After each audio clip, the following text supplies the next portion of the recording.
Oh my dear Lord, I just talked for 8 minutes and and it just crashed. So I'm just literally gonna have to make this really, really brief. Okay, today is Whag wan. The episode is on nostalgia. So basically, let me tell you a little preamble before we go into the story. Basically, when I was 17, 24 now. When I was 17, I was on a bus on the way home with school from a theatre production, and there's this guy called Adam Brown who bullied me massively at school, and he basically said to me, "Hey Markham, is your dad still killing?" That's my last name. Hey Markham, is your dad still killing old grannies? So a little explanation behind this story is that my dad used to own a business, a company that sold stairlifts, and basically he sold a stairlift to a woman who later died of cancer. And somehow in Adam Brown's mind, which is a very simple mind, he associated the death of this woman with that of a stairlift. In actual fact, he didn't even do that. He just thought it was funny to make fun of me. So I said to him, "Whoa, come on, that's not on. Don't be a prick." To which he responded, "Oh, come on, Markham. 90% of conversation is about the past." It really made me think, actually. Yeah, okay. The purest, best conversations. Apart from the philosophical ones like why we're here, and you know, who would you fuck, marry, or avoid. Um, the best conversations are probably nostalgia and reminiscing about the past. My friend Chris came down to see me this week. I've known him for 20 years. He has lived away for the last 6, and he comes down to my house every couple of months. And what we usually do is usually hang out a little bit, play a bit of guitar. Well, he plays guitar, I listen to him. And then we talk about memories that have happened in the past. And it just made me think, wow, memories, they're quite hard things to deal with. On the one hand, it makes me feel amazing when I talk about the past. On the other hand, it's a subtle but really, really sharp, stabbing, overwhelming sensation when people talk about memories from the past. It's like they're too much and I can't handle them. And these might be things like, do you remember the time that you got suspended from school? 4 days. Oh yes. Do you remember the time that Ross Gordon took a prostitute home? Sorry, Ross. Do you remember the time when Alistair Brownlee tripped up in cross country? Just something so simple as that. Do you remember that we used to go to Greg's and eat pasties? What a shit memory that is. But I guess they mean a lot to him and they mean a lot to me, and it's important to have that connection with people because that's what we strive for in life. A connection with someone else, human connection. Without it, there's no point living. And so when I hear people talk about the past, I'm like, yes, there's a connection. We are sharing something. We are being together. This is oneness. This is amazing. But then part of me, it's so painful inside. I don't want to experience those memories.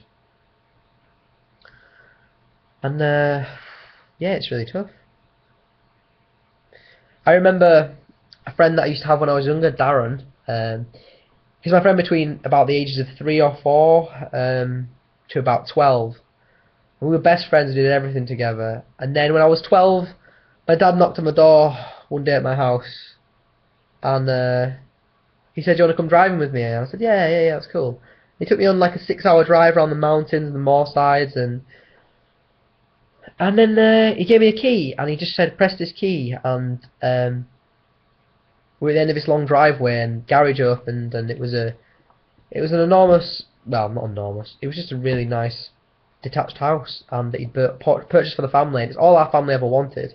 We lived on a terrace house, council estate, and it's all we'd ever wanted, basically. And I thought, wow, this is such a fucking good experience, yeah! And then what actually happened is I moved away, and I didn't have any friends, and Darren used to call me every day, and he'd call up and he'd say, because he was too embarrassed to say, "Hey, can I come over?" So he'd say, "Hey, have you seen the Leeds United score?" And I hate football.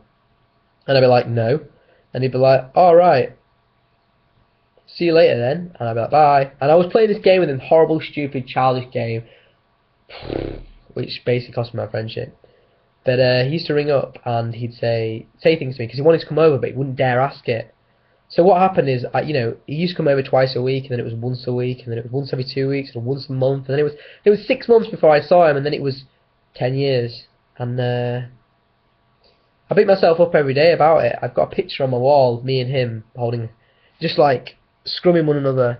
And we're about 8, and just look at it and it's heartbreaking because I just think, wow, like to actually have a connection like that with someone. Um, but maybe that's just my perceived connection that we had. Anyway, I feel like I've thrown it all away, and he contacted me the other day and he said, hey, let's go for a drink. And I thought, whoa, this is amazing, let's go for a drink. But I thought about it and I was like, do I want to go for a drink? Do I want to spoil the memories? Do I want to, I don't want to impinge on what I've had. Do I want to decay or deteriorate or ruin or spoil or deface what we experienced? Do I want to, do I want to bring truth to what we had? And I guess the answer is no. And I've avoided so many experiences because I'm afraid that these memories that I have are going to be destroyed by people. I'm afraid that the last time I see him this time that I go see him, we won't have as good a time as we used to have. Well, we're adults, so we probably won't. And that will somehow destroy what we shared in the past. It will. It's like this. There used to be a TV program called Smart, S-M-A-R-T. There was a presenter called Spate. I think it was Mike Spate, something Spate, Mark Spate. And basically, Mark Spate had a pretty bad time, and his wife had a heroin overdose. I don't think she died. Mark Spate ended up killing himself, and the only thing I can think of when I think of Mark Spate is not about the TV program Smart, but the fact that